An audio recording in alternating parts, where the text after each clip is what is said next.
ఇందాక చెప్పినా మళ్ళీ చెప్తున్నా, ఈయన ఎన్ని పిచ్చి కూతలు కూస్తే, ఎన్ని పిచ్చి పనులు చేసినా సెక్రటేరియట్ ముందట 4 ఏళ్ల తర్వాత ఉండేది రాహుల్ గాంధీ తండ్రి విగ్రహం కాదు, తెలంగాణ తల్లి విగ్రహమే ఉంటది. నెంబర్ 1. తెలంగాణ తల్లి కూడా ఈయన తీసుకొచ్చినట్టు ఇవాళ తలసరి ఆదాయంలో భారతదేశంలో అగ్రభాగాన ఉన్న రాష్ట్రం తెలంగాణ.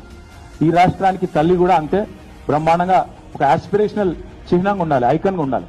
అంతేగాని పేదరికం తాండవించేటట్టు ఉండాలని ఆయన కోరుతున్నాడు. మేమేమో తెలంగాణ ప్రజలు చూడంగానే గర్వపడే విధంగా ఒక దేవతను చూడంగానే చేతులెత్తి మొక్కాలనిపించే విధంగా ఉండాలని మేము అంటున్నాం.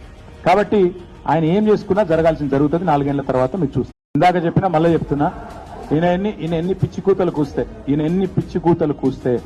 ఎన్ని పిచ్చి పనులు చేసినా సెక్రటేరియట్ ముందట 4 ఏళ్ల తర్వాత ఉండేది రాహుల్ గాంధీ తండ్రి విగ్రహం కాదు, తెలంగాణ తల్లి విగ్రహమే ఉంటది. నెంబర్ 1. తెలంగాణ తల్లి కూడా ఈయన తీసుకొచ్చినట్టు ఇవాళ తలసరి ఆదాయంలో భారతదేశంలో అగ్రభాగాన ఉన్న రాష్ట్రం తెలంగాణ. ఈ రాష్ట్రం